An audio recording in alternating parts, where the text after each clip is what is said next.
You are now listening to Vigilantes Radio, the people's choice for quality art, interviews, music and hot topics. Hosted by Demetrius Houdini Black Reynolds and otherwise known as Dini Mussolini in the multi-universe. Call in to join the mix at 602-753-1654 or hop in via Skype. All episodes of this podcast are available for free download at www.onlyonemediagroup.com.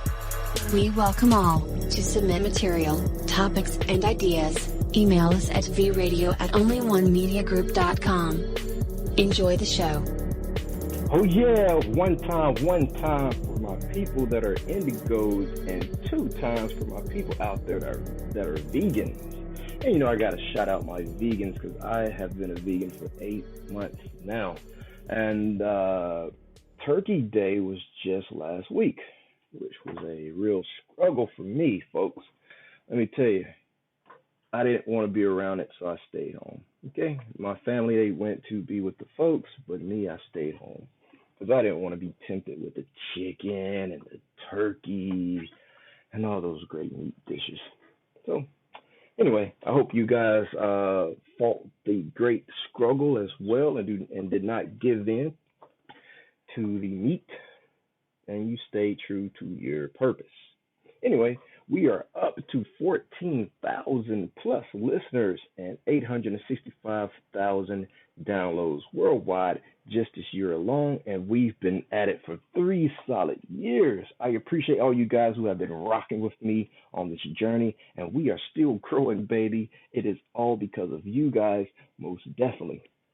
We are the people who have dedicated their lives to music, art, learning, and research in every aspect, and we want you we want to allow you that opportunity to tell your story.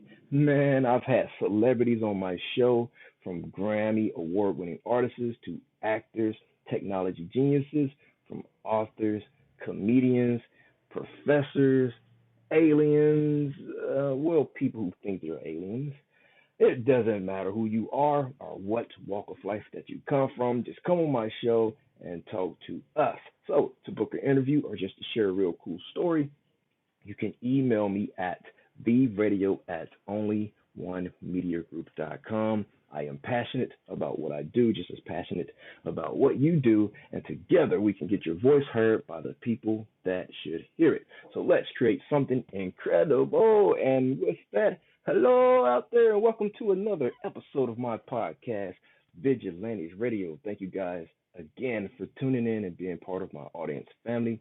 If you like information on how to call in, ask questions, or speak to the guest, I'm going to give you this alternate number because for some reason the number is down tonight. Matter of fact, the whole system is just acting up ridiculously. I think you guys are breaking their internet for our guest tonight. His name is Hutchinson. We'll get more into that later on. You guys are breaking the servers. I don't know what the deal is. But anyway, the number is 601-238-6615, or you can hop in the mix directly from the website, which is onlyonemediagroup.com. All sorts of cool links. Just scroll over to the Vigilantes Radio tab, and there's a button that says call in, and you will be connected with us. And there's also a widget there. If you would scroll down to tonight's episode, you can just hit the play button and it will screen live. There's no edits. So if we slip up, we're just being human, Anyway, or if you're a fan of Blog Talk Radio, you can visit their browser by going to blogtalkradio.com/onlyonemediagroup. And as always, all episodes are available for free download as the show ends via the website, which again is onlyonemediagroup.com. And that goes for past shows as well. Tonight's episode is, which I've already let the cat out of the bag, is the Hutchinson interview.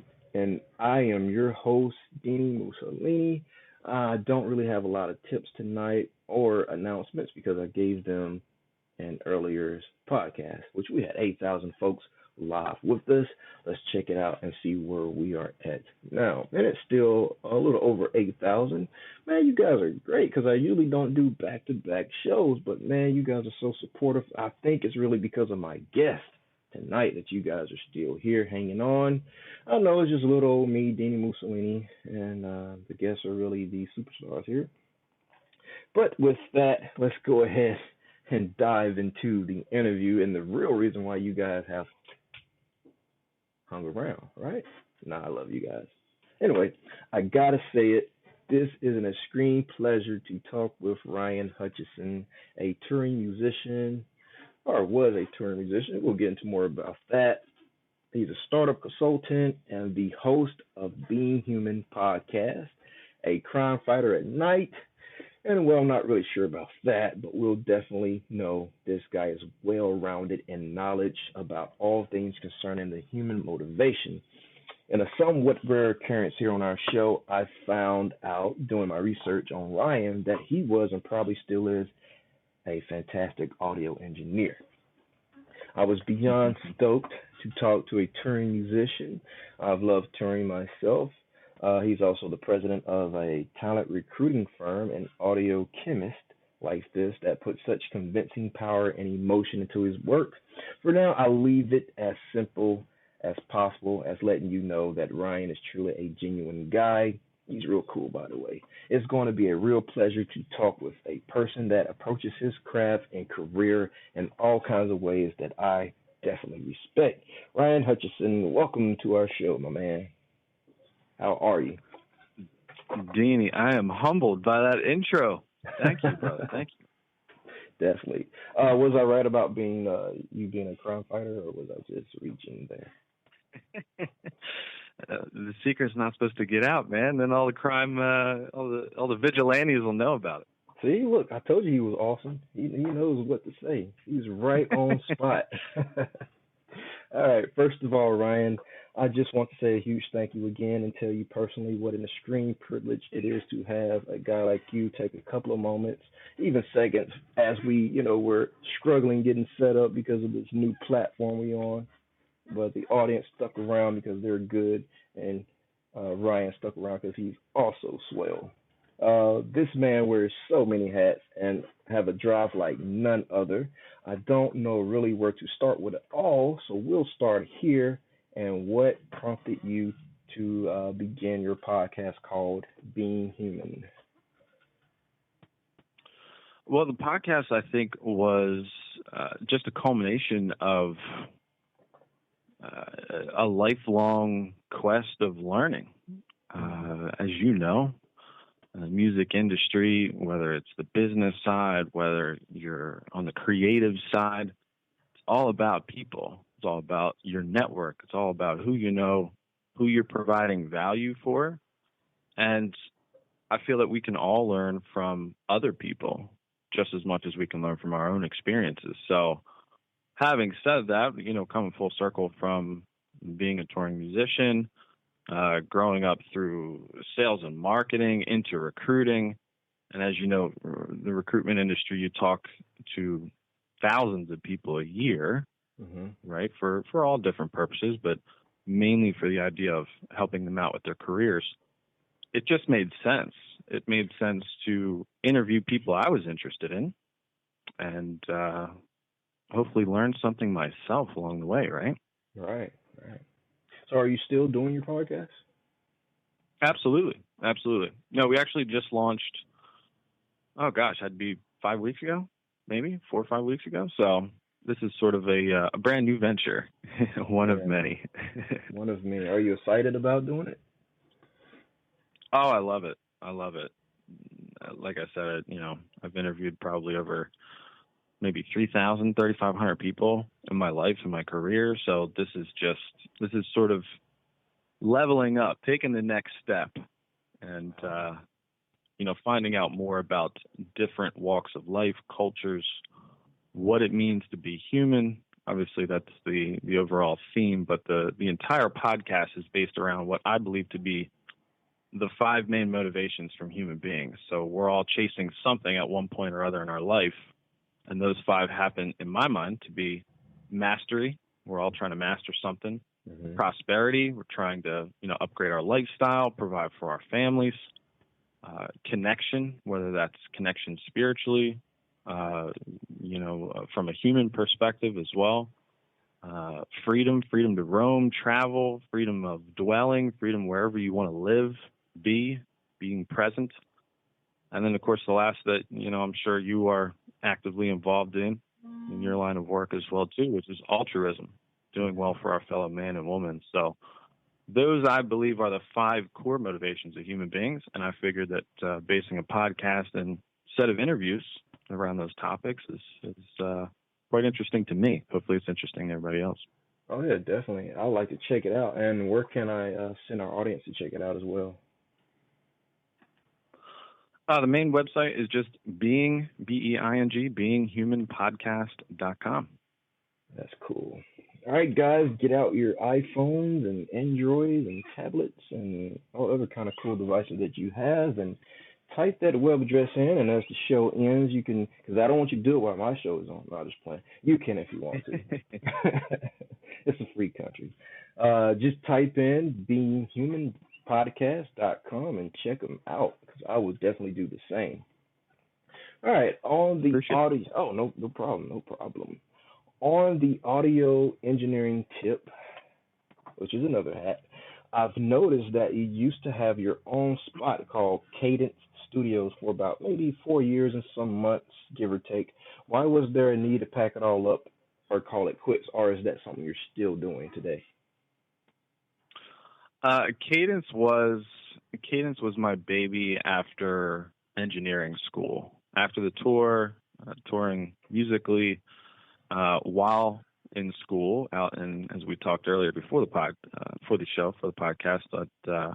when I was out in the suburbs of Phoenix, out in Mesa, Arizona, went to the Conservatory for Recording Arts and Sciences, met a band, formed a band out there, decided to go on tour. So after all of that was said and done, after I got sick of eating out of gas stations and, running out of money every day, ended up spending the last of my funds to move back home. And that was I guess you could call it, that was probably the first stint as an entrepreneur. I was teaching music lessons. I was doing some mixing and mastering in the box in my home studio. So it was sort of Cadence was a traveling studio that I had for quite some time, mainly focused around, just taking my own medicine, right? Just mixing my own stuff, trying to get as much quality out of as little instrumentation or,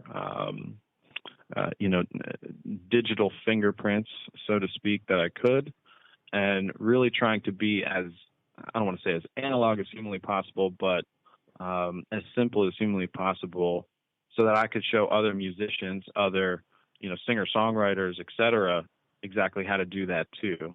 And not necessarily packed it up, I think it was just something that I ran out of time to do anymore. Okay. And you kind of touched on my next question, which was, let's talk about, the year 2010 and how you went from touring to full entrepreneurship. But let's talk about, let's see, a period of time here. Right after, the studio, so I suppose you don't really do that anymore on a full scale. So let's talk about your transformation from, taking off the musician hat and putting on the suit. Let's talk about that for a minute. How was that for you? Sure. Yeah, so I think one thing that I know about myself, speaking upon self-awareness, which I always preach about, is that I'm habitually unemployable. I cannot stand working for someone, but I love working with someone. I love working with people. So, I had a very small office job that didn't last very long. I literally felt myself becoming numb on my creative side. On my right brain was was becoming more and more muted just by staring at a computer screen all day. But then, of course, I always worked in different service industries, whether it be restaurant or food service industry. So I went into, back to serving, et cetera, et cetera. And as you know, the money in that can be very good in bartending and whatnot, but it's also a slippery slope because everybody in a restaurant wants to hang out in the restaurant after you're done. So all of your paycheck went right back to the place that gave it to you. So that was when I randomly stumbled upon home-based business, which for me, different things made sense. And while it's not something I do anymore, I think the personal development and the self-help, as well as some of the leadership, some of my mentors, my early age mentors, through that type of work, through that business, spawned my sales and marketing career, my recruiting career, and then, of course, starting, my own recruitment firm a few years later. So planting seeds, right? Just keeping my eyes peeled, recognizing exactly what I love to do and what I hate doing, and just trying to, navigate the waters of life, man. Just whatever feels right is generally what I end up doing in my life. So here we are today. Definitely. I think you and I share some of the same ideas about the unemployable approach. I'm kind of the same way. Like, I have a lot of things I can offer to a job, but over time I'll just feel like I'm caged and not really being paid what I'm worth because of it. So I tend Absolutely. to like to work with people rather than for someone. Sure. And I think most leaders out there in corporate America are still stuck in that old school hierarchical model of,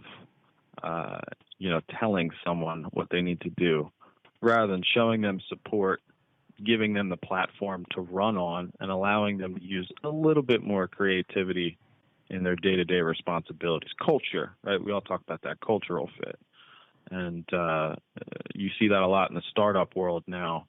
A lot of San Francisco-based companies, putting ping pong tables in the lunchroom and all these fun things. They're allowing people to actually be themselves at work, which in turn makes them more productive. Okay. And I know this is not really in a lineup of questions, but I'm just going to ask you. Yeah. I assume that you often give a lot of advice. And I'm going to assume that you probably read a lot of books on, you are what you think you are, those type of books. So what type of advice do you give someone who says, Ryan, look, I know that I'm not really supposed to be working at a cage job as I do, and I want to branch out, but I really don't have the money or the know-how. I just want to get away from my 9 to 5. What do I do? Well, I think you could speak to the best of that. Utilizing your talents, like I said earlier, self-awareness is key. Just saying you don't feel like working a 9 to 5 and then quitting your job and staring at the ceiling trying to figure it out is not the best way to go about it. But then again, neither is just having a good idea, because you and I know that, the market does not give a shit about how romantic you are about your brand new idea. But what the market does is it gives you feedback that you can then test, put in your back pocket as data moving forward. Is this something to pursue?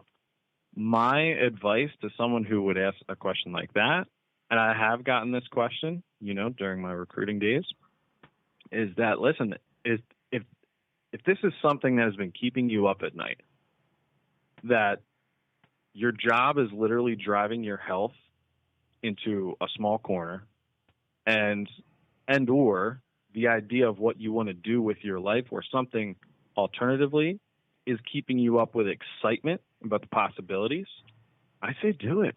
We all walk around like we actually have 2 shots at this. We're all going to one place, and that's 6 feet in the ground. So if you don't try something, if you don't take the risk to at least test out what it is that you're passionate about or what it is that you're excited about living for, then I can't really give you any further advice. And if you don't, that's fine too. But my advice would be at least jump into the water, at least test it out first, right? And then you can always say, if it didn't work, I tried my best, I put my ambition forward. Listen, a job is always there waiting for you. You can always find another job. So that would be my advice. All right, cool. And a lot of my listeners send me that same email. So you guys that are listening, I hope you got that tip. That was a real good tip. You don't want to go through anything without trying. So put your best foot forward and all that good jazz. So I want to dive deep for a second and get your honest opinion on some file sharing programs of some sort. And this goes for products, ebooks, and music. Anyhow, I am definitely willing to incriminate myself by saying that I've, been a pirate at times with leaking certain catalogs that were unavailable to me. But I had great reasons for there's no really justifiable reason there. But anyhow. All right, I caught myself there. Yeah, there's no really. Anyway, based on all of your experience and stance, what's your opinion on the end result? Is there some sort of tangible benefit you can see coming from people finding and obtaining, let's say, even music for free? Absolutely, and I think I can agree with you. And I generally take a different stance from the seller's perspective, from an artist perspective, as well as the buyer, the audience perspective. So let's start with the seller, because you and I are both creatives and we're both putting stuff out there for the world to listen to. My opinion is that if every single time that you put an hour into your music, let's just say music, because that's the most relevant, aligned with our backgrounds. If you're putting an hour into your music and you somehow think that someone is going to pay you for that hour, right? Whether it's $1 for a song or however you earn that hour, you're flat out wrong, because social media has taken that away from traditional methods or channels of business. But what it has done, I think, has provided you more value to reach a greater audience in a much quicker time period than you would selling CDs out of the back of your trunk. So my perspective as a seller, as a musician, as an artist, is I would say put as much out there for free as humanly possible, because I know myself as a buyer, if I see someone doing that, I'm like guilted into buying whatever it is that they end up charging for, because I'm so supportive, right? I'm so, this Dini's putting out so much value. He's putting out some really, really great tracks. I don't care that he's already put 9 out of the 10 songs in the album out for free. I'll buy the whole album when he puts it all together and gives me that 10th bonus song. So sometimes I'll even buy books and not even read the book, just because I love following someone. So, I think it's different, man. And if you're an artist, if you're on the selling side and you don't embrace that, if you don't continually put value forward and then ask after, people just aren't going to trust you. They're not going to trust that what you're putting out all the time is good. Definitely. And that's one of the things I do for indie artists is, like, once a month I'll get on Facebook or Twitter and say, all right, the first person to post their ebook or their music link, I'll purchase whatever it is you post on my page. And I may get like 10 posts and I'll buy every last one of them just because they made an effort. So that's my absolutely. That's just my way of giving back from all the other stuff I stole from established people. And it's karma, man. Listen, it's karma. It all comes back to you. And why did you get into music to begin with? It wasn't to make $1 billion. It really wasn't. I mean, on the surface, it might have felt that way. Everybody wants to get on stage, and everybody wants to perform, and everybody wants to make money doing it. But why did you really do it? It's because you wanted a voice. It's because you wanted to get something out there that you felt meant something to you. And I think if you're doing that on a consistent basis, you know, financials will take care of themselves. Definitely. So you guys, Mr. Ryan Hutchinson is very, very knowledgeable. So who inspired you, though, through the business world while you were first discovering your own talents and niches? And who continues to inspire you today? I get inspired easily by the cat in my backyard. That little joker is always, full of inspiration. In the business world, huh? Who inspired me at first? Well, I heard he's since passed away a few years ago, but I once heard I hate the term motivational speaker because it's a cliche thing to say, but without some type of better description, I once heard this old man named Jim Rohn, Rohn was his last name. Mm-hmm. And he put these principles of just how to live a fantastic life in such simple methods, such easy to listen to with his unique style, that I started listening to his audiobooks. I started, watching his seminars and stuff on YouTube. And he was really what spawned me into just digging deeper, continually learning about business, about buying two bikes, one to ride and one to rent, right? How to make $1, things like that. I mean, just the sayings that he would say, and what he taught me on ambition from afar. I never actually got the pleasure to meet him. Really changed my life, and I still listen to him today.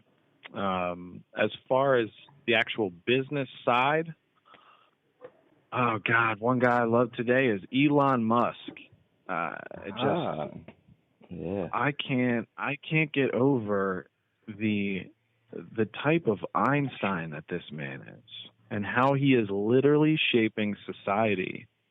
He will, when we look back 50 years from now, we'll look back on this period of time, and he will be one of a handful of faces that people look back and say, that guy, his ideas, his companies, his ambition, his wherewithal to know where we were going to be, single-handedly could have changed the future of our entire planet, let alone universe, trying to put people on Mars in the next few years.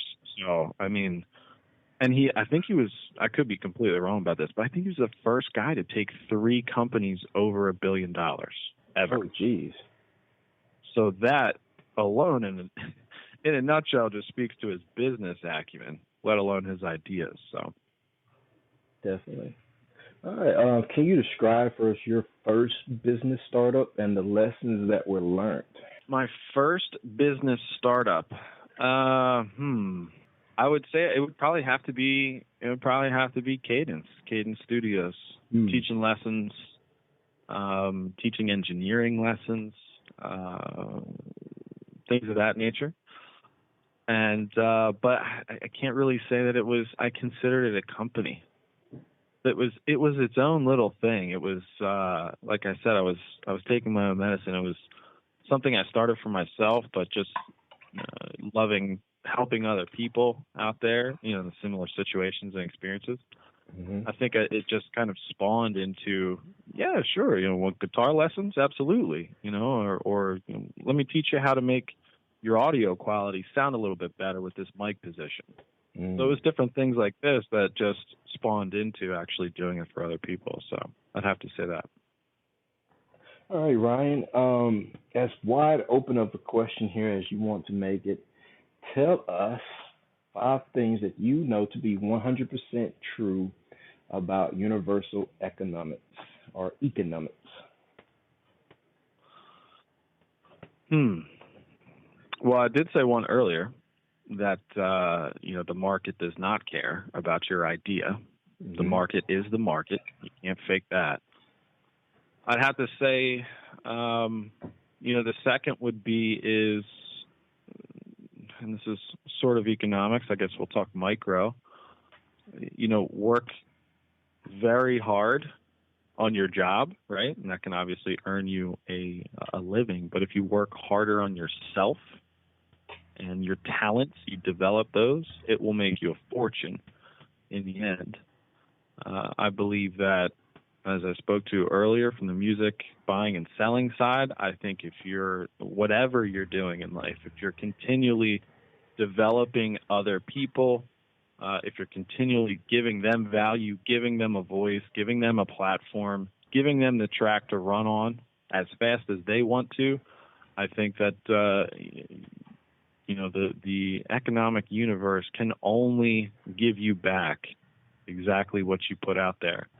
And I think, one thing that I was thinking about earlier today, when I read this question, was the fact that we're so bombarded with all of these outlets socially, right, from a digital perspective, that it's so hard to get someone's attention and to keep it, right? And I was thinking about, okay, well, how do you, right? What is the number one priority you do to try and keep someone's attention? And that's get their trust, right? You absolutely need trust in an environment where so many people have been scammed by things online, by people who are just slick talkers. And if you can get someone's attention, they'll pay you to do so. But if you can get someone's trust, they'll pay you forever. Exactly. So I think that's probably what I believe to be true about the economic world. Very, very good points there. So what are your up and coming future plans? Getting back into music, or starting more businesses, or lighting fires on other people's asses to start businesses? Fires will be lit, my man. Fires everywhere. No, I just, for now, I'm comfortable making music for myself. A lot of my friends who know me very well and who have followed me throughout my music career always ask me to play out live. I think I'm just done with that, and I think for the most part, the music side of me is something that I'm as I'm putting out a brand, putting out myself, putting out my image, getting my voice heard on the podcast and on the show here. I think music is something I keep for myself, that little piece for myself. So, and it also drives my creativity. As far as business goes, still building. The life of an entrepreneur does not stop. And at the same time, whatever comes along that I feel that I would put my money towards, that I would buy, that I would trust in a brand or a product or service, and that I could help promote to my trusted network, to people who rely upon me for advice or consulting, I'd be happy. I'd be happy to give other companies, other people that same value, paying it forward. So building a recruiting business, taking on partnerships, and at the same time, I think the podcast, who the hell knows where this podcast is going to go? Exactly. Honestly, I have no idea where this thing's going to go. But as long as other people are out there and listening, I think I'll continue to make it. Oh, yeah, definitely. And if you're out there and you want to start your own podcast, it's super easy. Like, I started out with one listener, and that was this girl from California who, supported my music. But when I started my podcast, she was the only listener for several weeks. And I'm an introvert. Yeah, I'm an introvert. I hate talking. Yeah. But this was a way for me to overcome that. And here we are today, 3 years later, with over 14,000 listeners. We're on iTunes and doing all sorts of cool things. But it's all because of you guys believing in me. So, well, hey, Dini, I got to tell you, man, I think it's so easy to just say that with a grain of salt. Mad respect, dude. I mean, that people don't understand, the amount of work that goes in behind the scenes, right? Yeah. So I got to say kudos to you for one. Congratulations. But think about if you had a room of 14,000 people listening to you speak. That's amazing, man. Good for you. I Good for you. appreciate that. I try not to That's think proud. about it because I tend to freak out. Like, oh man, I'm influencing 14,000 people. I'm going to create an army of monsters that think like me. 28,000 earlobes, right? Yeah. See, I'm scared already. I'm going off air for the next month. All right. Our usual traditional is called the hot seat, and our fans love this segment. Along with the interview, and the audience get to hear our guests be super personal because they either perform vocals or poems or written work, spoken word, freestyle raps, jokes, stories, live instruments. You never know what these creative minds and vessels will produce in the spotlight. So tonight, we will find out if Ryan Hutchinson has what it takes to be put on the spot, a test of his true artistry. So what you got for us, Mr. Hutchinson? I couldn't, obviously, I cannot rap to save my freaking life, A. But B, I do have to say, I saw Busy on the website. I grew up on 1999 Eternal. What? That was one of my very first albums. I used to, oh my God, my mom would definitely attest to this, but talking about introverts, I would literally put my headphones on after I got out of the shower as a kid, 2nd grade, 3rd grade, my first little Discman. I would listen to Bone Thugs, Tupac, DMX, Nas. It Was Written. I had like the best of the best albums of all time. Obviously, I'm in 2nd grade. I couldn't purchase the parental advisory versions, but I would put up my headphones on. I would just write rap lyrics. I'd write poetry. I'd go to school. I would sit on the bus. I wouldn't talk to anyone. I'd come home. I'd go upstairs. I'd listen to Power 98.9. I'd listen to the Top 5 at 9. I would just sit there and write and write and write. And it was the weirdest thing because that is what I felt was what I was put here to do for some weird reason, was just create. And I think most people don't really understand that we all have that inside of us. People always say to me, like, hey, I wish I could play guitar like you. Well, listen, you don't have to play guitar like me, but you can play guitar. You can play anything you want to play. Put it out there. Just get it out there. Get it out of your head. Get it out on paper. And as the path of life takes us, man, I don't really have any creative thing to give you on the spot, but I do have a piece of advice for everybody is to be very keenly aware of what's inside of you and where that is taking you, where your passions are slowly taking you throughout life. Who knows how the hell you and I got to sit down here tonight. It's midnight over here on the East Coast, so who knows the people you're going to meet along the way and how they're going to get you to where you want to be. And man, tell Busy Bone I said what's up. That is the coolest thing in the world. I sure will, man. I sure will. He's just now moving from Cali to Texas. Oh yeah, okay. Yeah, I was out. He was living out in Cali for a while. And I was just there in Hollywood last weekend, and he was just heading out on tour, so we missed each other. But we talk regularly since I do sorts of, small things for him. But I will tell him, my guest, that he's been listening to you since East 99 Eternal. So that'll make him happy. When I was about 8 years old. My gosh, so long ago.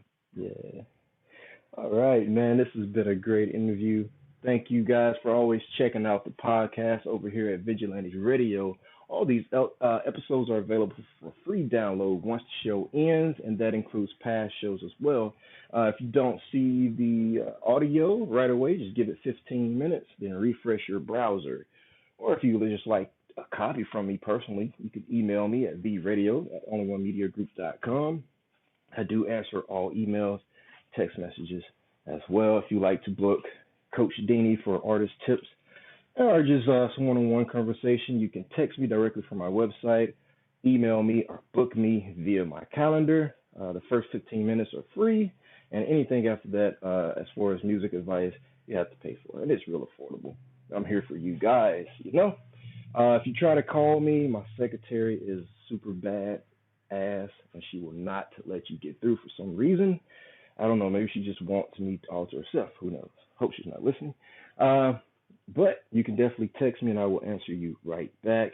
Make sure to email me at vradio@onlyonemediagroup.com. We're genre free. We do not judge, and we absolutely do not base our opinions on hearsay, but facts. And actually, scratch all that. All my opinions are right, and that's just the bottom line. Deal with it. I'm just kidding. On behalf of myself, Dini Mussolini, I appreciate you guys for tuning in, either afterwards or live with us.